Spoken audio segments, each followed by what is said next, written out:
I am rather very uncomfortable speaking to empty pews.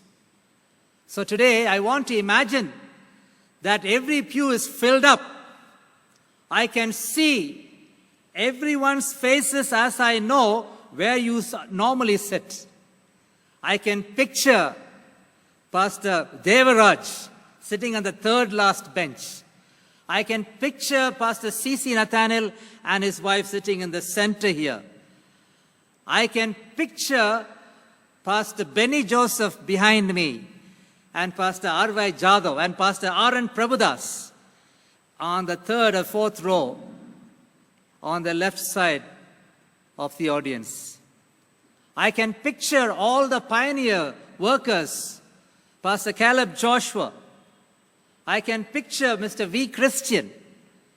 I can picture all our pioneer workers, Mrs. Christo, all seated in their regular seats that they normally sit.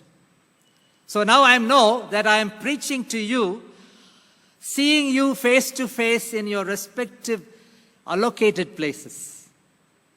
And I'm so delighted to be here, so I'm feeling a little comfortable to open the word. The Lord is in his holy temple. Let all the earth keep silence, and may we worship him in truth and in spirit. I want to begin by raising a number of questions for the audience who are going to listen online. But before I do that, I want to explain to you what has happened in the last 3 weeks. Something interesting has happened as a prelude to my message. The first and most interesting thing, I had a dialogue, chat session with the people in space. And this was with the International Space Station. An interesting dialogue. I was looking at the planet Earth as a green and beautiful blue ball, situated in space, and it looked grand and wonderful to look at from the angle from the International Space Station. So I was chatting with members of the station there. I said, how beautiful this view is to look at. And one person says, yes, indeed. I said, I wish we could go for a vacation to this space station and live there for a few days. He said it would take 100 years for that to happen. I said back and forth, I said, no, it should happen in my lifetime. And so the dialogue went into deeper levels, and there was answering back and forth from the space station. And it was interesting to chat with the members from all walks of life, responding to this great feat of the human race. And then something happened the next day. A very interesting thing happened. Falcon 9 was launched, and they deployed 3 sky satellites. Do you know why? They wanted to increase connectivity to unreached areas of the world. Suddenly a thought struck in my mind, and the thought that struck in my mind was, we are finding it difficult to extend the cable connection to the rural India. And here is a satellite, Starlink, launched in the space for enhancing connectivity around the globe. And I thought to myself about the theme of the quinquennium, I will go. According to this theme for this quinquennium, we as a church are commissioned to go. And how can we go when we are under the global pandemic? Impossible. And so what is the answer? God has given us a technology today that is Starlink, a satellite that has helped each one who has internet connectivity to expand it.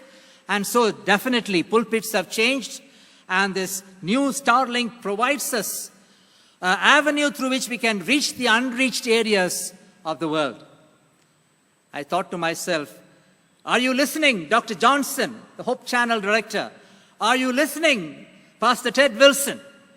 This is a great opportunity for the entire world church to maximize our outreach to the unreached areas through the satellite Starlink that is launched just a few days back.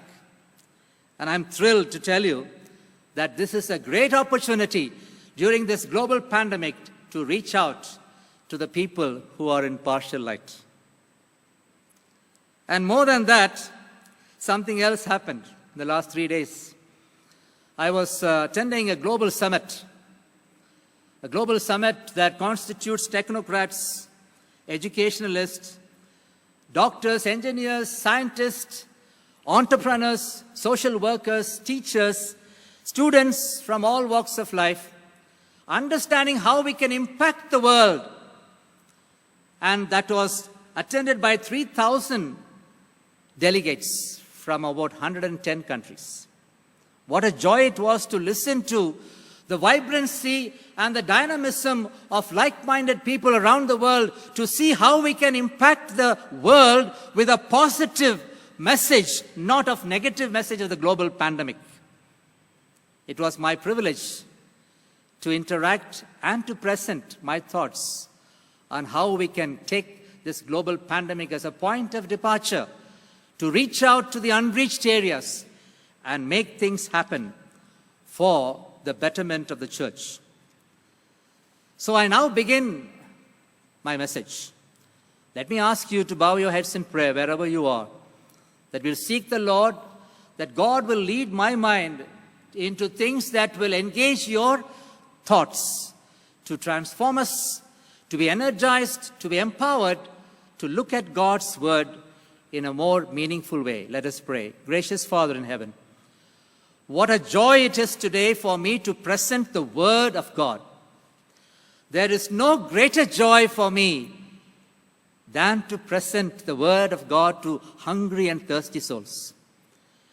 And Lord, we come to you with great sense of humility to be taught by you through your word.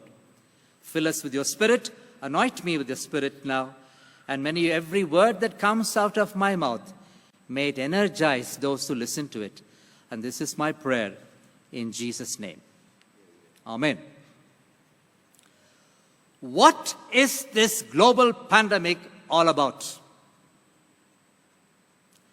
Is it to be understood as a tiny organism that has disrupted normal life and brought a new normal? Has it disturbed you so much that you have become depressed? Has it shocked you to believe that there is nothing worth living for? Has it shaken you up? Has it jolted your priorities of life? Is there something bigger that we cannot see? Is it a call to rethink through everything? Is it a wake-up call to the world to look at life in its total sense? Or is it a second chance given to the human race to go back to the basics?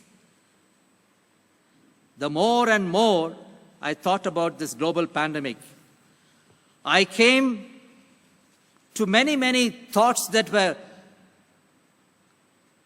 looking for supremacy in my mind. And it was not able to understand itself.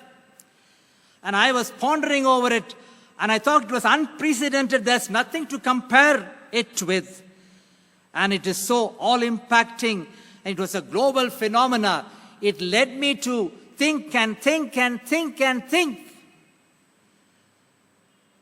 I was more or less convinced that there is something deeper, beyond and beneath this global pandemic. So my response to this global pandemic today is to tell you 3 important conclusions and draw from it a great sense of need for us to get deeper to an understanding of who we believe in. I believe this global pandemic is an accumulated result of a continued defiance of the abuse of truth, systematically in all domains of truth dimensions. It's a build-up of a sharp decline of conscience, accountability over a long period of time. breeding in human history. It's a result of a long, drawn-out, deviant journey from the intended destination for the human race. Emotionally, I sensed a great sense of bankruptcy. People were very bankrupt emotionally. I saw that rampant all around the world. Intellectually, there is a sense of sterile thinking looming everywhere. Scientifically, there was a sense of uncertainty even in the most brilliant minds of our planet Earth. Socially, very devastating. So the more I thought about this global pandemic, the more I was drawn to see the colossal, monumental rejection of the Logos, Jesus Christ, by the people of the world, not by anyone else, not aliens from the outer space, but from the people of God. There was a colossal, monumental rejection of this great and wonderful and marvelous being, Jesus Christ, systematically diluting the very validity by its outright rejection of its foundation. It was a global phenomena of rejection. I want you to know, historically, there were 4 major rejections of this great Logos. And I want to run through it quickly for your consideration because this is significant. The first rejection. The Chinese language, as far as some scholars show, that had the symbols of the gospel embedded in their language, long before the Bible was given to the human race. The symbols of lamb, sacrifice, bled for sin, and was clearly spelt in the language structure and symbolism of the Chinese language. And yet they did not discern it. They did not understand it, did not embrace it, rejected it, and endorsed communism as a way to life. And communism gave birth to what I call today the deadliest virus, the coronavirus. Comes from Wuhan, China, who based their own political and social and economic ideology on a principle of communism. The Chinese people rejected the Logos despite the fact the gospel was embedded in the symbolism of their own language, long before our scripture was given. The second rejection was by the Jews. The Jews rejected Jesus and they crucified him and yet waited for him to come again.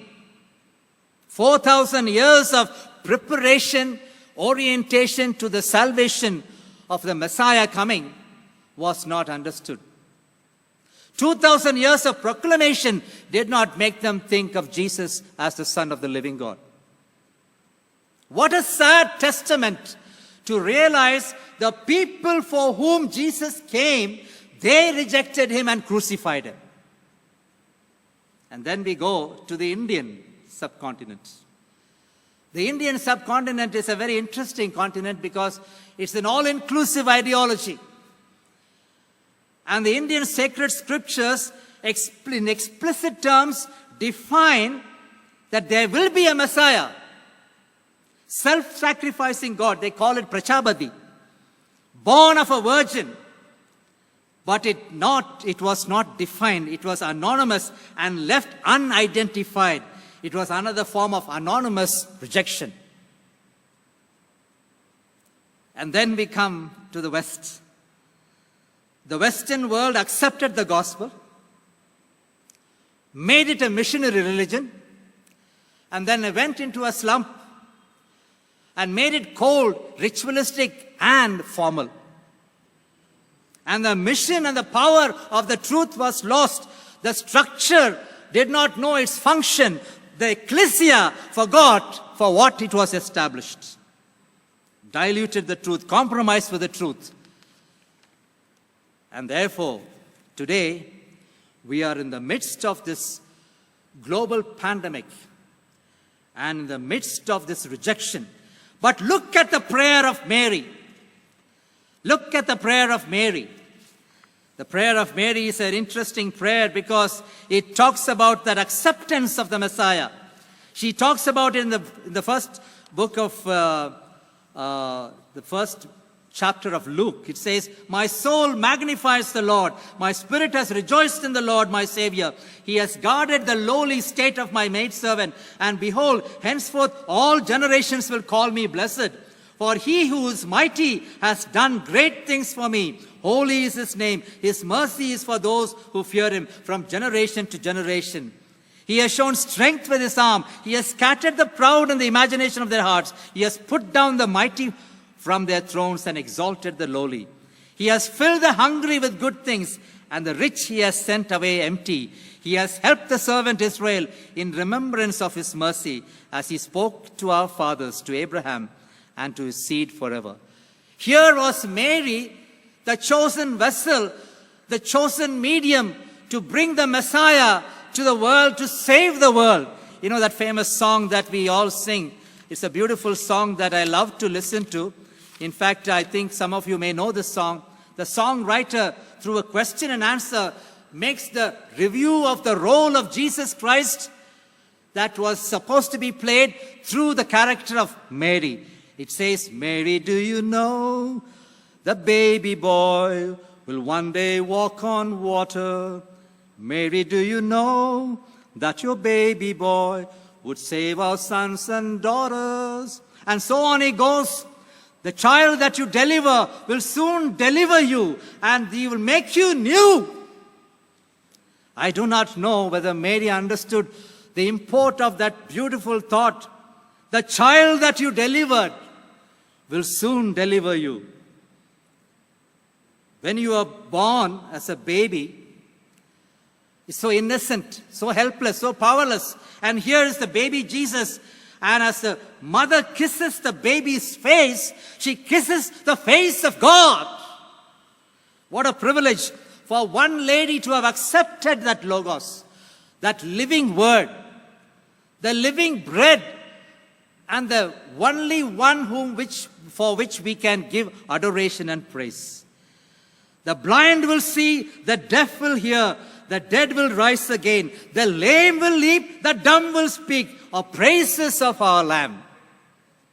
What a testament of God becoming man and acceptance by one vulnerable lady. The more I reflected on the global pandemic, I was drawn to see the depths to which the people have denied the purposes of God in their lives. The purposes of God in their lives. And I think that's clearly vindication here in a very beautiful verse from the scripture. "Blessed be the God of heaven of our Lord and Savior Jesus Christ, who has blessed us with spiritual blessings of heaven in Christ. Before the world was made, he chose us in Christ to be holy and spotless and to live through love in his presence, determining that we should become his adopted sons through Jesus Christ for his kind purposes.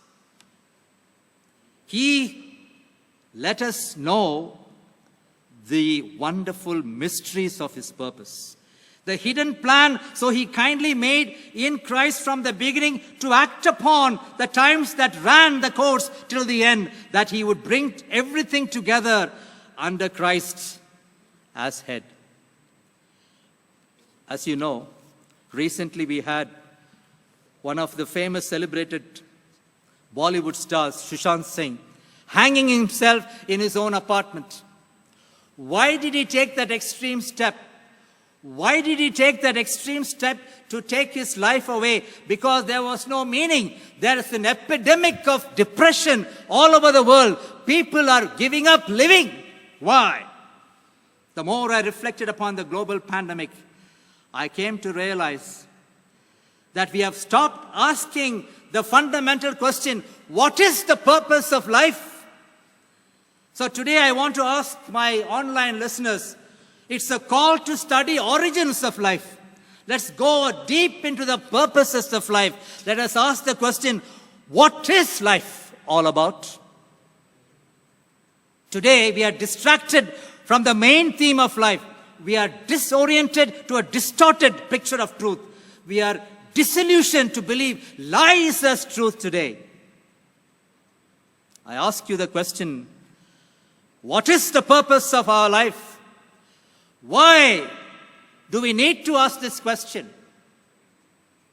And asking this question is this, in the midst of this global pandemic, is critical for the survival of the human race because it is a last call. It's a final call. The more I reviewed the pandemic, the more acute I felt the negation of wisdom, philos, if you want to use the Greek term. And interestingly enough, there are enough Bible texts to prove that the wonderful provision that God has made is there for us. And here it is in the text that I want to read for you, a very interesting text, a text that talks about spiritual wisdom. In 1 Corinthians, the 2nd chapter, it talks about wisdom among those who are mature, yet not the wisdom of this age, nor the rulers of this age who are coming to nothing. But we speak of the wisdom of God, a mystery ordained before the ages for our glory, which none of the rulers of this age knew. For they have known, they have not crucified the Lord of glory. But it is written, I have not seen, ear has not heard, nor entered the heart of men, the things of God, things which God has prepared for those who love him. But God has revealed to them through the Spirit. The Spirit searches all things, yes, the deep things of God. What man knows is things of this earth, and the Spirit of which we must know is the wisdom of God. Beautiful thoughts there on the divine wisdom. It says, my son, receive my words and hide my commandments within thee. Incline your ear to wisdom and apply thy heart unto understanding, and cry after knowledge and lift your voice for understanding. Search it like silver, search it like treasure. Then you will understand wisdom and find the knowledge of God coming through. It will be sound wisdom for the righteous. It will be a buckler to those who walk uprightly. So the more and more I thought, thinking about this pandemic, I realized we are so good in knowledge systems. We are building up knowledge systems. We are building up excellent knowledge societies, IT technologists, data analysis, data analytics. We are so engaged in building knowledge societies, we have forgotten the ingredient that unifies knowledge. That is the wisdom of God. Where do we go from here? I ask the question to you personally. Theophilus, who is our sound technician, Eric, our sound engineer, our pastor, where do we go from here?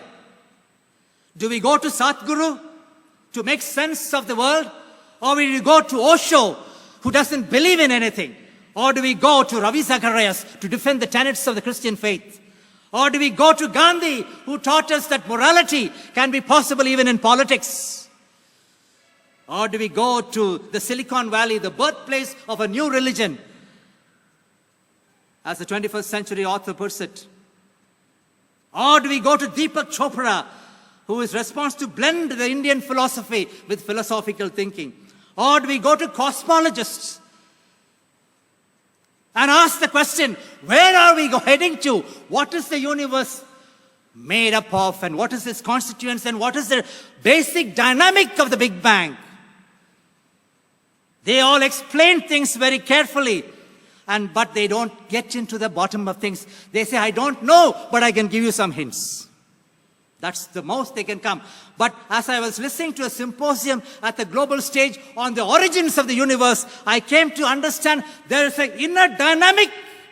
Even in the subatomic particle, there is music in that subatomic level, where music begins the language of the universe. The very foundation of life. The string theory explains to it. the hidden reality. There is music in that subatomic level that defines order, harmony, oneness. They don't know where it comes from. You know, when you see an atomic atom, a single atom, and all the atoms going in its respective orbits, the electrons and the photons, and we see that in quick succession going, it has its prescribed orbit. It doesn't move 1 inch from it, a millionth of an inch from it. How is it able to keep that in place? The Bible says, in Him all things consist. In Him all things consist. So today I ask you the fundamental question. Where do we go from here? Do we go to a multi-universe, or do we go to the universe to find solutions? I say to you, return to the supreme intelligence of the multiverse, the superstar of the book of Revelation, to go deep into the soul of the essence of the very Son of God. This pandemic is a call to see the grandeur, the splendor, the wonder of all ages, the desire of all ages. You cannot reject the Logos. You cannot ignore this vital principle of life. Here is a God who came down, identified with the human race, and was one with us. That is the message to the world. It's a call to study the origins. Who am I? Why am I here? And where am I going? Modern cosmologists do not answer these questions in the real sense. That says nothing about the origins. They say, how can nothing come from nothing? They see an explanation that does not substantiate the power that motivates the Big Bang. My brothers and sisters, I want to tell a story. This condescension of Jesus Christ, the Son of the living God, becoming man. I tell you a story, and I want both of you to listen to me, those who are in the audience, and tell me, what do you think? There was a big elephant. A big elephant was having a friendship with an ant. And in the jungles of Africa, this elephant used to come to an anthill and have a relationship with that ant. Every day, Theophilus and Eric, I would like you to listen very carefully to this, please. There was this elephant and this wonderful ant. They were meeting almost frequently in the jungles of Africa. And people were meeting there, and the trunk of the elephant used to go deep into the anthill and whisper, as it were, to the ant friend. They both became friends for a long period of time. One day, the little ant was very seriously ill. Both the kidneys were failed for that ant. So the elephant was so worried. What shall I do about this? So the elephant went to a soul doctor, S-O-U-L, and asked the soul doctor, Doctor, I have a friend who is an ant. That ant needs an extra kidney to survive. Can I give my kidney? The soul doctor said, you are an elephant. How can you give your kidney to this ant? You have to become an ant. I will give you some prescription to become an ant. So the doctor, soul doctor, gave a prescription for 6 days. And the prescription was, take 3 days of this tablet called DNA change tablets. And the last 3 days, you take a set of tablets that will make you strong in that DNA. So this elephant took these tablets and went home and first of all prepared the herd to say that I have decided to become an ant. And I went to the soul doctor, and the soul doctor said, yes, I'm going to be an ant from now on, and I want to take this decision with the consent of the herd. The herd was all very opposed to the idea. They said, what will we do without you? You are the patriarch of the family.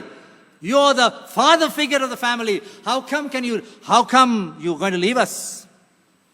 The elephant said, I have taken a decision. I'll go by it, and I will not listen to you. So the elephant took these 6 tablets. In the 3rd day, the DNA changed. And the 6th day, this elephant became an ant and went back to the anthill and donated the kidney. And that ant survived. That's the story of incarnation. The elephant,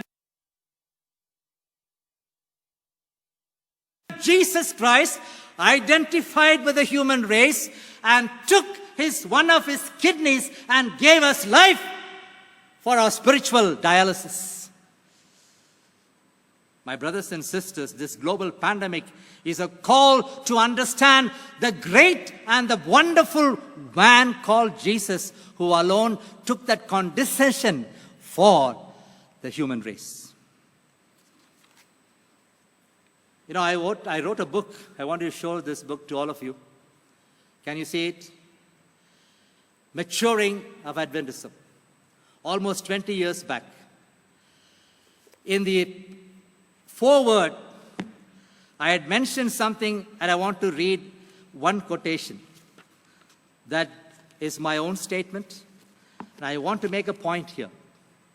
It says, the emergence of Adventism and its contemporaneous movements is an interesting correlation. You know, the Seventh-day Adventist Church came at a time when there were great upheavals, intellectual upheavals, scientific upheavals that were disturbing the tenets of truth that we are believing in. And it was God's initiative to restore a proper perspective of truth. But truth was systematically diluted and undermined by the scientific and philosophical thinking of the 19th century. You know how it happened? The first person who brought this dynamic of diluting the truth of our pioneers was Darwin, influenced by the scientific method of induction, proposed this basis for the origin and development of life, and he laid the foundations that govern natural selection, and therefore made man an animal. Later came Marx, picked up the strands of thinking, developed his theory of classless order, and defined man as a social animal. After a while, just before the 19th century and just at the beginning of the 20th century, we had a great thinker, Nietzsche, who tied the Marxian premise and the Darwinian thesis and made a declaration that God is dead. Rhetoric and scientific argumentation took over every sphere of life. It is in this context the advent of Adventism becomes relevant and significant for reaffirming the fundamentals of Scripture, sola scriptura. It defined the essence of man and explained the basis of true freedom. When the seeds of communism was gaining momentum and was gaining importance in the academic and political domain, the three angels' message was preached by our devoted pioneers. It helped them to restore man's true identity and assure the human race of the true meaning of fulfillment. We thank God for His providential intervention by our pioneers in human history in restoring this proper perspective of truth. We praise God for our dedicated pioneers for their commitment to truth. The edifice they built was truly phenomenal. Eternity alone will determine their real value. I ask the question today again. Despite the fact that we have the pioneers building up the church for more than 150 years now, the legacy of communism, the legacy of atheism, the legacy of all these negative trends has brought a result. And the result is secularism. The result is a godless curriculum, Result is man and as an animal, not responsible, not accountable to anyone, not morally necessary to accept between right and wrong. The end-time church has to face the consequence of these dominant ideologies and even now present the truth as it is in all its purity. It's a minuscule protein coronavirus that has declared a third world war, as it were. But in the silence of this third world war, in this global pandemic, we are called to reach out and preach this everlasting gospel over and over and over and over again. Fear God and give glory to Him, for the hour of judgment is come. Worship Him that made heaven and earth.